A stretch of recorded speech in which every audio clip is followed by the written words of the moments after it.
Welcome. I'm E.G. Marshall. There's a very fine line between life and death. So fine, it prompted one writer to tell us that in the midst of life, we are in the midst of death. And in the story that follows, we'll see that where there's love and a will to survive, survive we must. We are going on a journey into the macabre. Come with me to a breathtaking cavern in southern Arizona. Roger Markle, professor of geology, is leading a party of his students on a rock hunting expedition.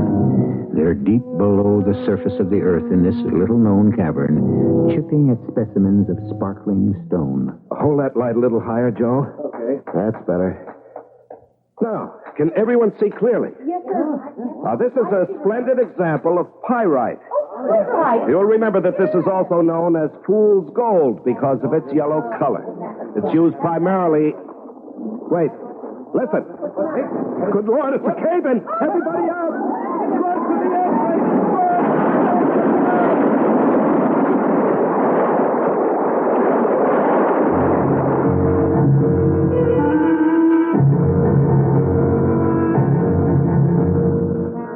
Our mystery drama, Someday I'll Find You, was written especially for the Radio Mystery Theater by Bob Juran and stars Betsy Palmer.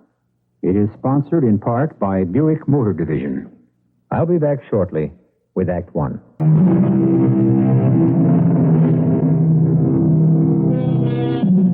From a cavern in southern Arizona, we go now to a fashionable apartment in Chicago, the home of Professor Roger Markle. Anne Markle, the professor's wife, is in her dressing room getting ready for the opera. Her sister Madge is at the living room bar, mixing a batch of cocktails. Olive or lemon peel, Anne? Olive. Since when did you take up martinis? Oh, about 2 years ago. Has it been that long since I've seen you? Mm-hmm. Not since Mother's funeral.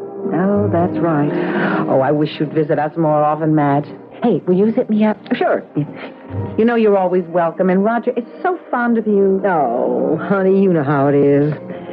We all get into our little ruts. Well, you've just got to stay on a few days after Roger gets back.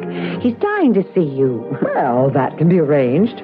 I've nothing to rush home for. He's due back Sunday. What's he doing this time? Well, he has a group of students exploring some cave in Arizona, and he wants to write a book about it. Here's your martini, Oh, thanks, dear.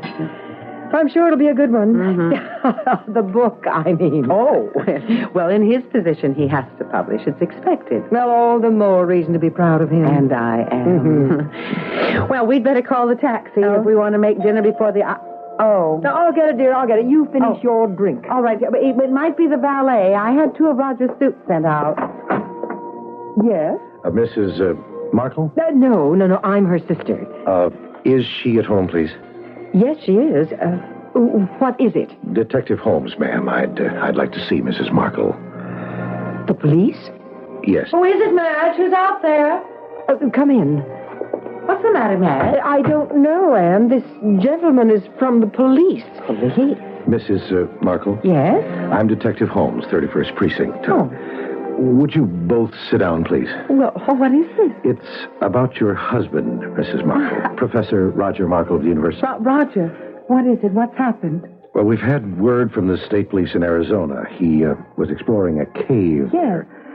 There was a cave-in early today, and Mr. Markle hasn't been found. Oh, dear God. No, I don't quite understand. You say that Roger was in a cave-in? Yes, 3 of the students who were with him escaped. They say Professor Markle got them to safety, but before he himself could get out, the whole wall of the cavern collapsed. Oh, no. That's the story we get from Arizona. Of course, we'll want to question the students more fully when they get home. They're being flown in tonight. But my husband, Roger's still out there. We're not sure of anything yet, Mrs. Markle. They say he must have been buried in the collapse. There was no sign of him. They tell us the crews are digging, but... I've got to go to him. I'll have to fly out tonight. And, dear, there's nothing we can do. No, I don't expect to do anything, but I have to be with him. I just have to be there. Mrs. Markle, the best thing you can do is stay right here. We'll keep you informed regularly the minute we hear anything. Keep me informed? My husband is dying under tons of earth, and you expect me to sit here waiting to be informed? All right, Anne, we'll go. We'll fly out tonight. I think we really have to go, Sergeant. If they find him alive, she ought to be there. That's up to you, ma'am.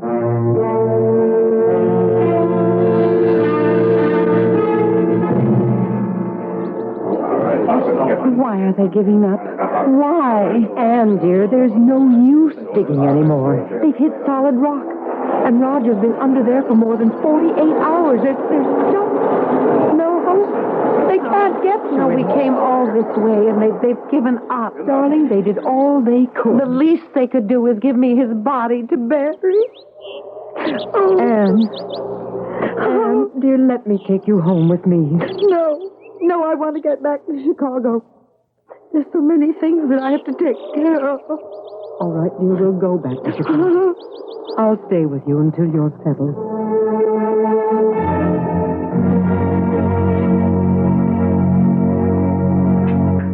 More coffee, Anne? No, thank you. Dinner was lovely. Anne, I've got to bring this up sometime. I know. You want to be getting home. Well, it's been more than a month now. You know I'd stay as long as you need me, but I've got to get back to Texas for a while. I'll even come back here in a few weeks if you want. No, Madge, I've got to start adjusting. It's time you did go home. Oh, my dear. You know you've been wonderful, and I just couldn't have gotten through this without you. But you do have your own life, and I've got to start remaking mine. I think the sooner you try, the better you'll be. Somehow I don't feel like a widow. I feel as though any minute I'm going to hear Roger's key in the door. I know, Anne, I know. When Ed died, I used to hear, or thought I heard, him coming in the back door. Once I even thought he was in the shower. Oh. Darling, we just don't change overnight. It takes a long time getting used to. You buried Ed. You had a funeral. I but know. It's just impossible to believe death like this. I have to take the word of someone that I don't even know that my husband is dead. Yes, I suppose that's even harder to accept. I just don't have any choice. Well, I'll try to get a flight out Sunday. Darling, you've got to promise me one thing. Oh, anything That you'll come visit me. I promise. Maybe in the fall. All right? Definitely in the fall. I'll hold you to it. And I'll call you every Sunday. Oh, yes. Yes, we must keep in touch. And much more often than we have been. But now don't you worry about me, Madge. I do have lots of friends here at the university, and I'll be all right. In time.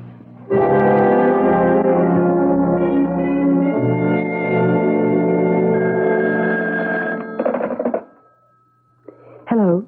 Anne? How are you? About the same, Madge. Well, when I called last week, you seemed more cheerful. Oh, you know how it is. Day to day. Well, I'm holding you to our bargain. A visit in the fall. It's the 1st of October. Yes. Roger's birthday. When can I expect you?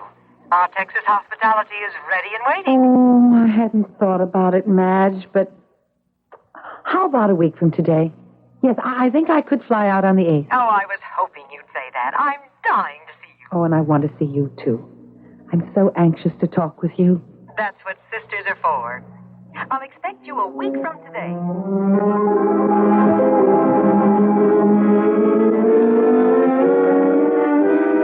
And you're looking wonderful. I wish I felt it. Listen, 1 week under our Texas skies and you'll be a different woman. Oh, I'm a different woman, all right.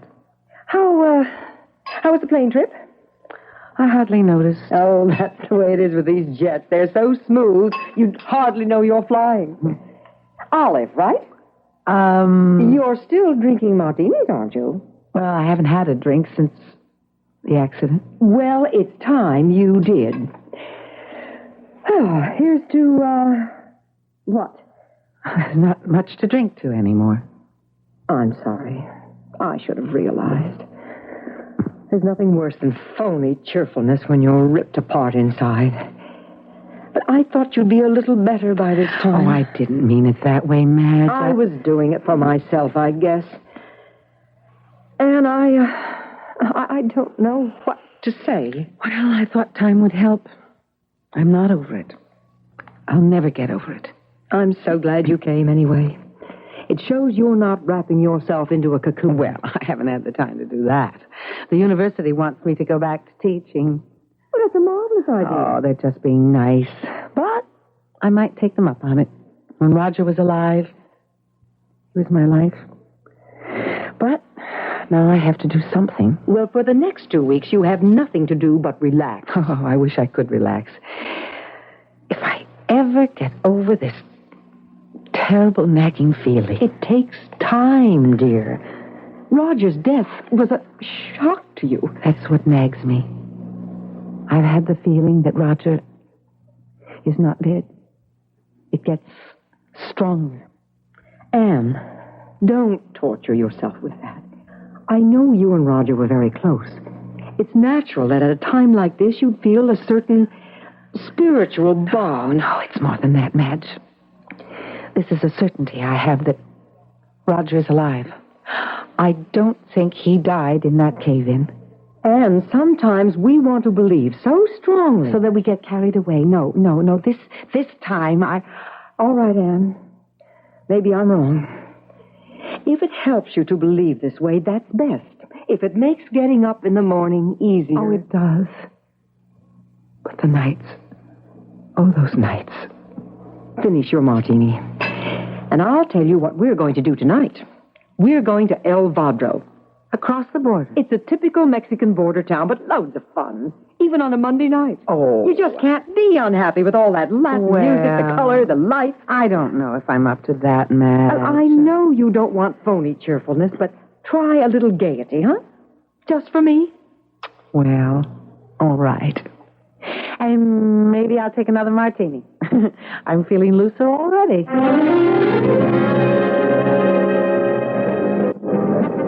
What'd I tell you? It is exciting. Hey, how about a fresh taco? Delicious. Oh, somehow they're better from the street vendors. Yeah, I would like to buy a silver piece. I love Mexican silver jewelry. I know the perfect shop. It's on a side street. Ah, They sell all sorts of stuff, but their silver counter's the best in town. Great. Come on. I spend almost every other weekend down here. Oh, I love it. It is garish, though, Mad, don't you think? Of course. That's what makes it delightful. Madge. Yes? Look, in the front of that shop. The pictures. What about them? I've got to have a closer look. And what's the hurry? What is it? Look at this painting, Madge. Oh, yes. You see it, too. Well, and now, really, it's a good likeness. But even to the little mole on his neck. Oh. Madge, this is a painting of Roger. An exact likeness. And look at the date below the artist's name. August of this year. Yes, I see. That was 3 months after the accident.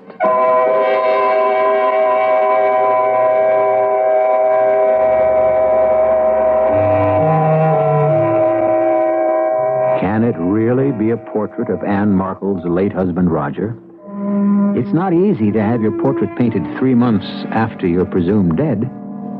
Unless, of course, you aren't dead. Madge seems to think it's just a likeness, that it's not really Roger Markle in the painting. But try to convince Anne of that. You'll see how impossible that is when I return shortly with Act 2.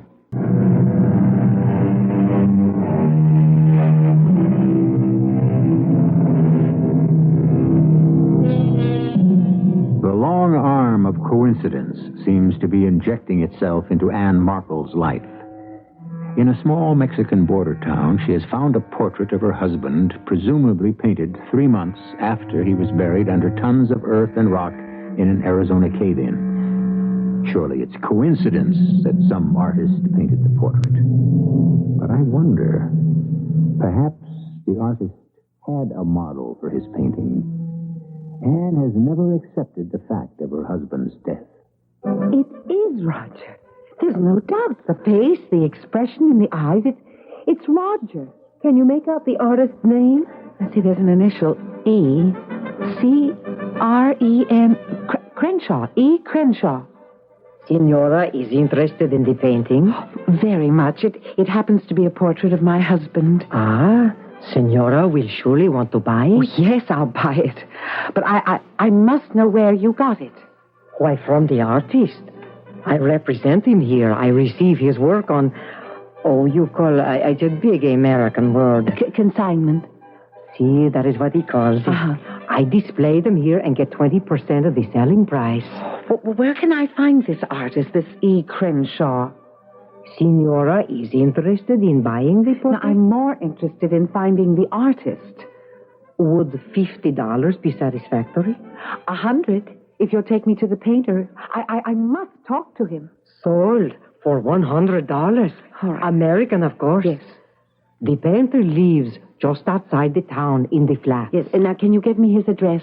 Oh, Signora, there are no addresses in the flat. Oh, Just ask anyone for the Americano. yeah. Or look for the greenhouse at the end of the row. Oh. He is the only one that's painted. Excuse me, Signora, I will wrap the painting.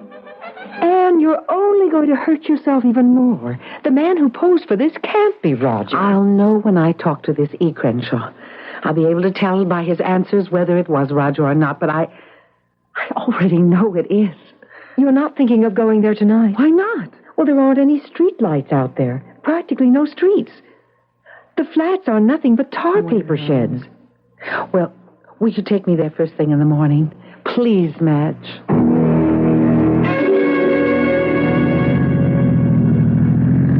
No wonder there aren't any addresses. There aren't any streets. Well, that's what I told you last night. The flats are a sore point with the village government. Well, why should this Crenshaw want to live out here? It doesn't cost anything. Oh, there's the greenhouse. Well, certainly different from the rest. The artist's touch, no doubt. Yes. That's bigger than the others, too. And there's your artist. Looks like he's expecting us. Oh, but how would he know? Well, I imagine the grapevine is very well developed down here. Oh, he's waving. Well, at least he seems friendly enough. Good morning. Fine day, isn't it? Yes. Mr. Crenshaw? Yeah, that's me. Welcome to my humble villa. You were expecting me. I heard a charming American woman was interested in one of my paintings. Bought one, in fact. May we talk? It's very important to me. Certainly. This way, ladies. I have fresh coffee on. Thank you so much. I'm Ann Markle, and this is my sister Madge Connors. How do you do? Doubly charmed. It's not much of a villa, but I like it. After you, ladies. Oh, wow, what a pad. What do the natives think of it? They think I'm crazy. Sit down. Well, I would like to get right to the point, Mr. Crenshaw. This painting of yours. Yes, I like that one. It's one of the best likenesses I've done. Well, I'm convinced that the man in your painting is my husband. Oh? You painted this last August. Now, how did you meet him? Did he tell you his name? No, as a matter of fact, he didn't seem to know his name. What? I met him in a bar one night, the Cantina Flora. He was sitting there staring into a beer. I started sketching him, and we got to talking. You don't mind? No. You've got a sensitive face. Musician? No. What's your business? I don't know. I mean, lots of things. I'm not really sure. Head a little to the left, please. No, thanks. I'm Ed Crenshaw.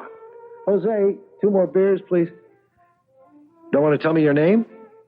Well, it doesn't matter. We all go through life anonymously anyway. Well, I'm not sure. I can't remember exactly.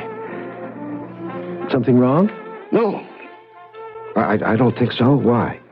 Well, you don't seem to... Nah, forget it. We all have our reasons. Question period over.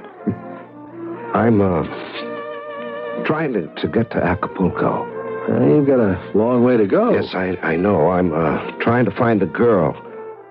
A girl I knew there once. A lovely girl.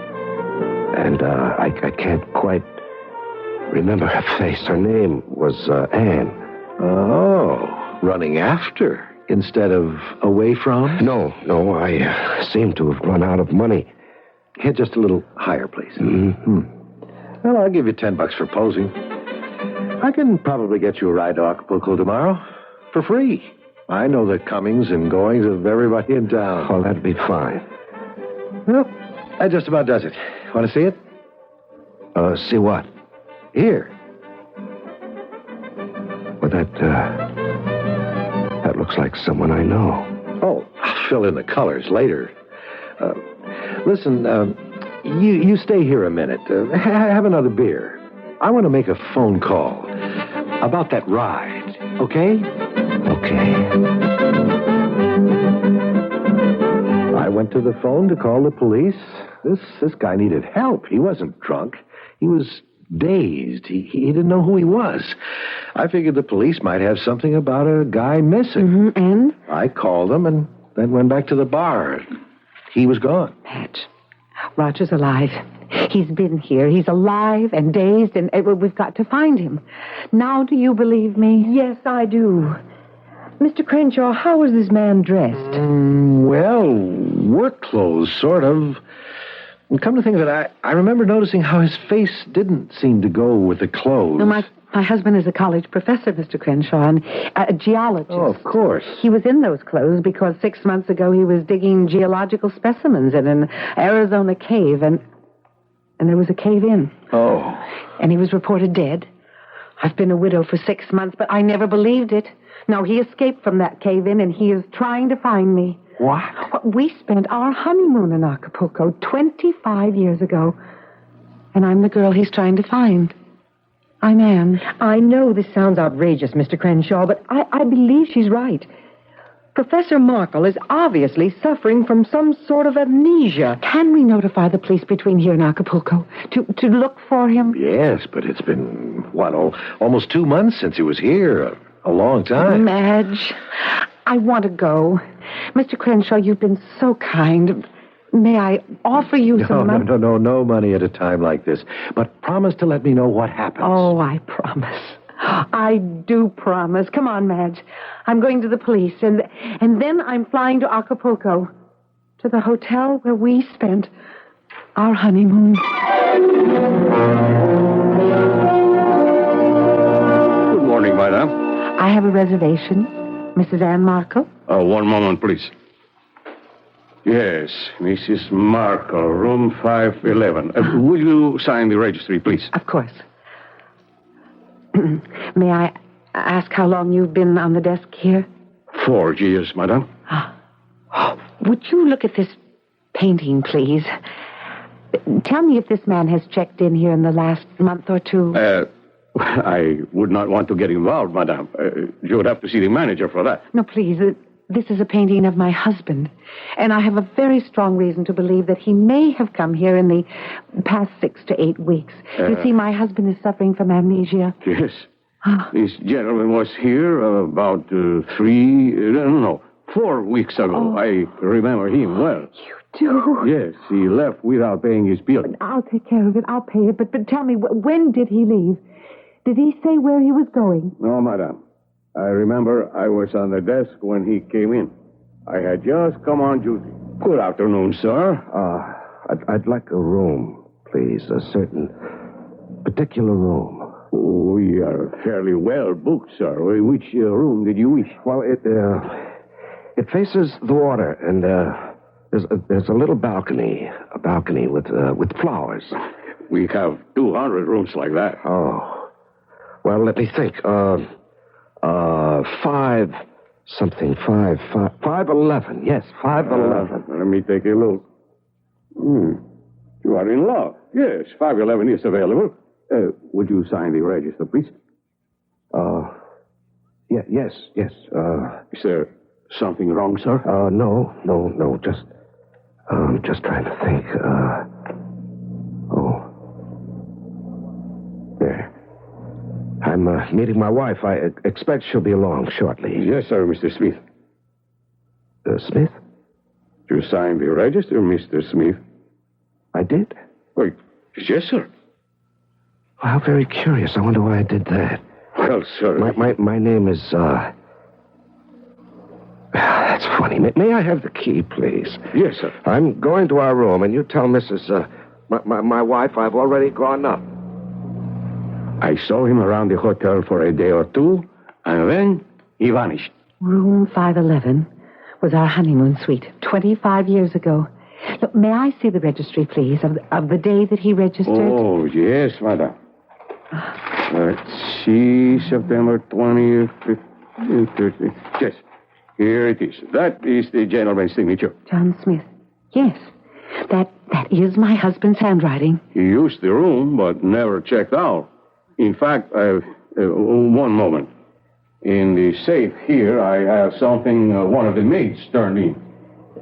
Would this have belonged to your husband? I gave him this ring on our 10th wedding anniversary. And this Mr. Smith was actually your husband? There is no doubt of it now. How was he dressed? Oh, I don't really remember, madam. Well, was he in, like, work boots, you know, and clothes? No. If he had been, I would have hesitated to accommodate him. He was wearing an inexpensive suit, I believe, and he had only a small suitcase. Yes, he must have bought the clothes in Il Vadro. If Madame would care to consider the bill. Oh, of course, and add it to mine. I'll be here for a while. I'm going to try and have the Acapulco police search for him. They will be quite cooperative, Madame. But this was 4 weeks ago. You think he has reason to stay in Acapulco? I don't know. He's suffering from some sort of memory loss, and all I can do is look for him, just as he seems to be looking for me.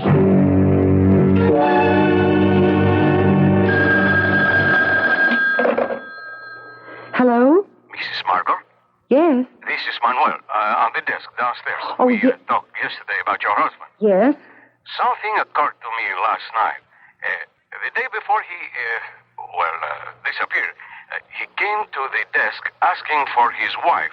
No name, just my wife. Yes. And he said he wanted to find her because they had to be leaving for Los Angeles. What? He said his graduate classes were starting and he had to get back.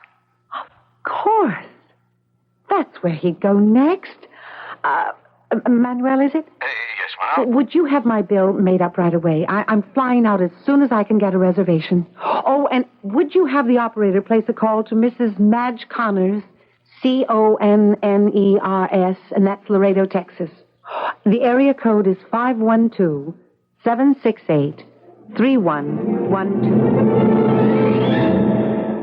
Anne? What is it? Madge, I'm on my way to Los Angeles. What? I have one more lead to trace. A little apartment Roger and I had in Westwood when he was studying for his master's at UCLA. Well, what brought that up? Roger was here in Acapulco, Madge. Are you sure? I have Roger's ring. The one I gave him. What? They found it under the bed in the room he had. And the clerk remembered him. He says Roger told him that he had to get back to Los Angeles for graduate classes. And that's exactly where we went when we came back from our honeymoon. Anne, I think it's time you went to the newspapers. You know, you can't skip all over the country. No, I don't want that kind of publicity. Not for Roger. But the papers can describe his condition. Someone knowing the story might see him, and well, I'll consider it after I've been to Los Angeles. Do you want me to meet you there? No, thanks, Madge. I'll go alone. And I'll call you, honey, from L.A. tomorrow. All right, dear. I'll sit by the phone. And pray, Madge.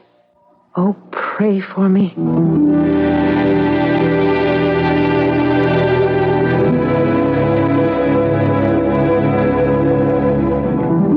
On a wing and a prayer, Anne Markle goes to Los Angeles for one more trace of her missing husband.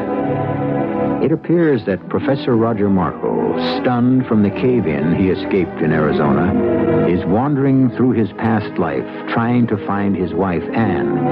And Anne is frantically trying to follow his trail and, with luck, to intercept him.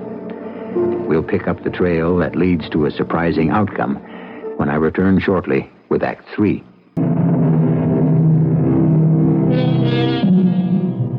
In these days of modern jet transportation, one can go anywhere in a matter of hours.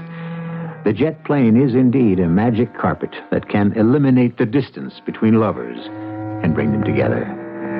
Now Anne Markle rides such a magic carpet, settling gently on the runway at Los Angeles, closing the distance between her and her husband, whom she's sure is in this city, looking for her. A cab ride to a Westwood hotel, a restless night, and next morning we join Anne in front of a neat white garden apartment.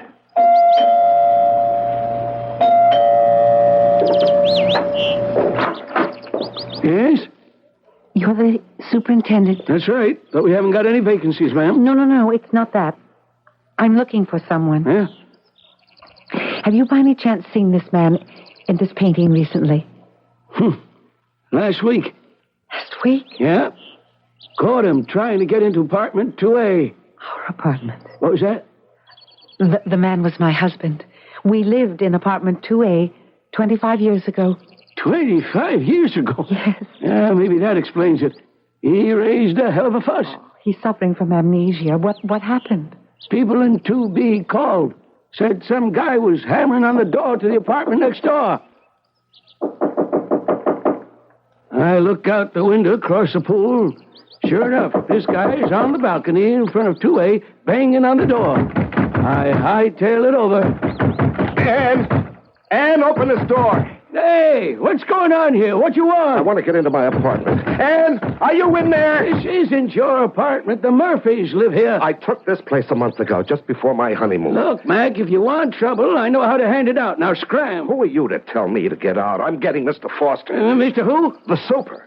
Now, you're the one who'd better scram. I'm the super. The devil you are. I never saw you before. Now, look, buddy, let's go quietly, and I won't call the police. Otherwise... Why doesn't she answer? Anne! Okay, let's go. Come on. Anne, why don't you answer? Anne!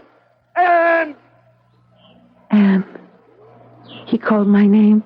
It was you he was looking for? Oh, yes. And he called my name.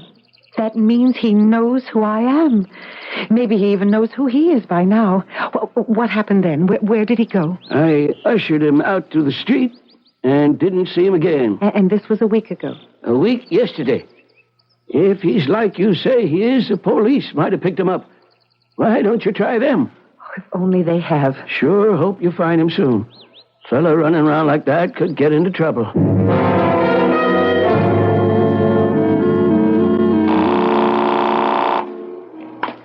Hello?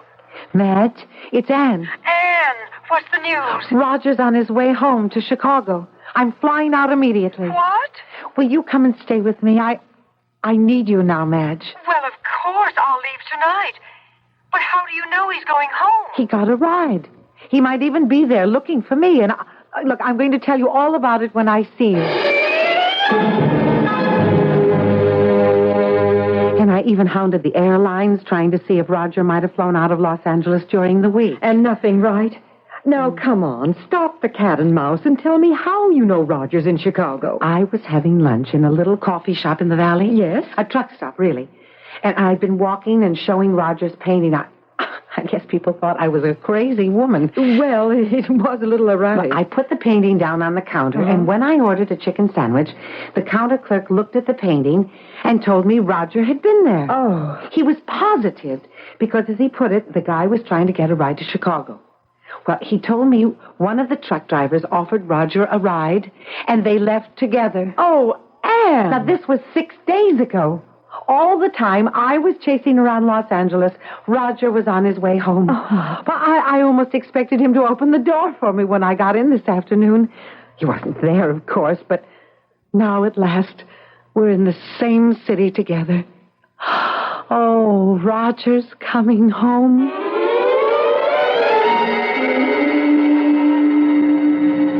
How about a movie tonight? No, I want to go to Kelsey's. Again?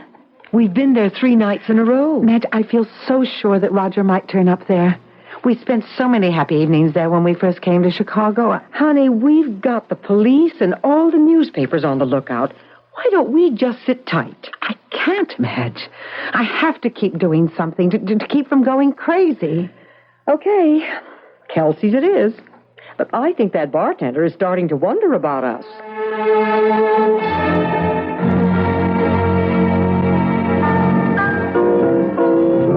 We're pretty sure at least that Roger's in Chicago or on his way. Yes. Just a matter of time.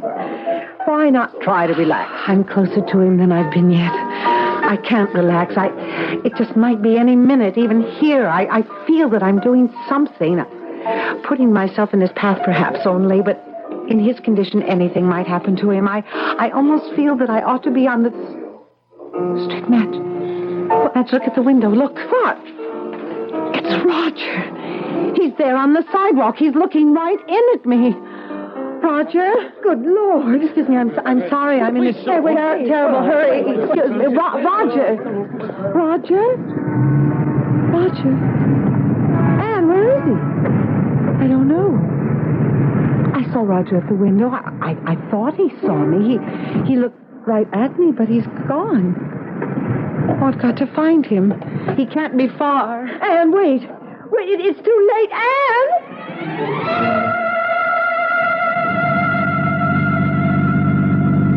Oh, thank heavens for you, Lieutenant Holmes. Well, I heard the call come over the radio. Curious. I knew immediately it had something to do with this Professor Markle. I'm frantic about Anne. Where could she go? Well, she could have turned down any of these side streets. Oh, she's so upset she'd take any chance to find her husband. Mrs. Connors, do you think Professor Markle is alive? Why, of course. I mean, Mrs. Markle isn't imagining this, wanting to hope. I thought it might be like that at first, Lieutenant, but I was with her when she found the painting and when she talked with the artist. And then Professor Markle did turn up in Acapulco and in Los Angeles. And you saw him tonight?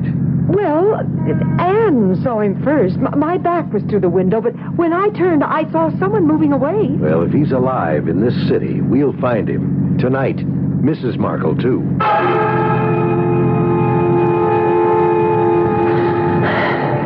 No, he just couldn't have gone this far so fast. He didn't recognize me. He looked as though he didn't even see me. Maybe I'd better go back. He couldn't have come this far. Oh, Roger, where are you? Anne, over here. Madge, is that you? Oh, thank God we found you. I called the police. I'm with Lieutenant Holmes. Come, get in. Oh, Madge, I've lost him. I've sent out an alert on the whole area, Mrs. Markle. We'll find him. Get in. We'll keep on cruising. I just didn't know which way to turn. I took a chance and went left, but he must have gone the other way. We'll cruise back. Keep your eyes open. It's harder to recognize someone at night. Madge. There, look. Huh? That man at the end of the block. Where? I think... Yes. Oh, stop, Lieutenant. Please stop. He's walking toward us. That's Roger's walk. It is Roger. See him? He's in the light of the street lamp now. Anne. Roger, over here, Roger. Oh, he doesn't hear me. Anne, wait. Roger! Anne, stop! Look out! Anne! Oh, God, Anne! Car 51 to headquarters. Ambulance to Elman Spring. Ambulance. Come on. Back, everybody. Please. Stand back, everybody. I can't look. Lieutenant, is she? I don't know. Why did she run like that? It wasn't Roger. There wasn't anyone there on the street.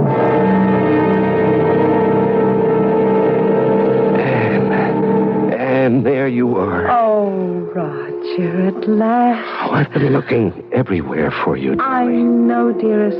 Oh, I knew you were alive all the time. I kept looking. I kept following you. I never gave up. You were following me? Yes. Well, I was looking for you.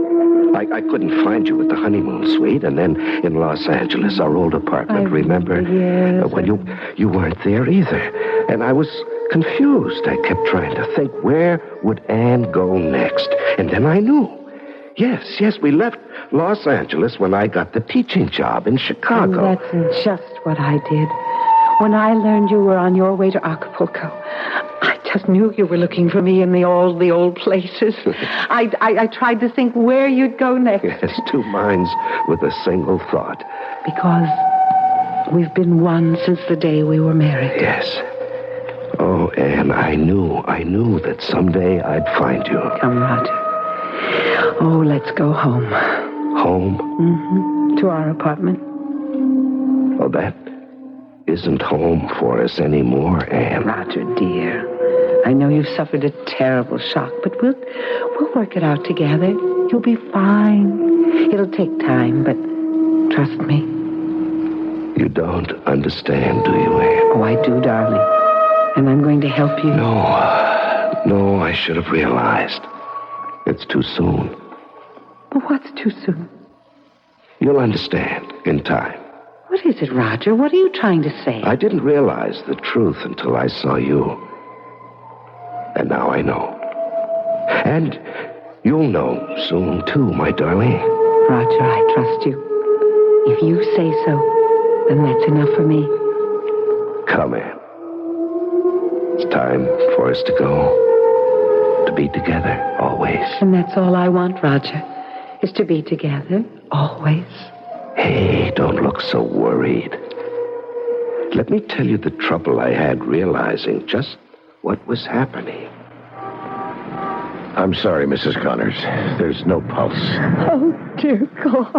Mrs. Markle is dead.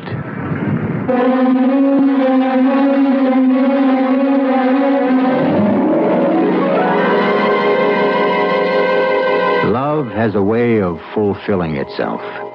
Across eternity, Anne and Roger Markle find each other. And Madge, earthbound and mourning for her sister, cannot know the joy Roger and Anne are sharing. She will bury her sister's body without the slightest inkling of Anne and Roger's present happiness, for they love one another and have found one another. And what more could either of them ask? I'll be back shortly.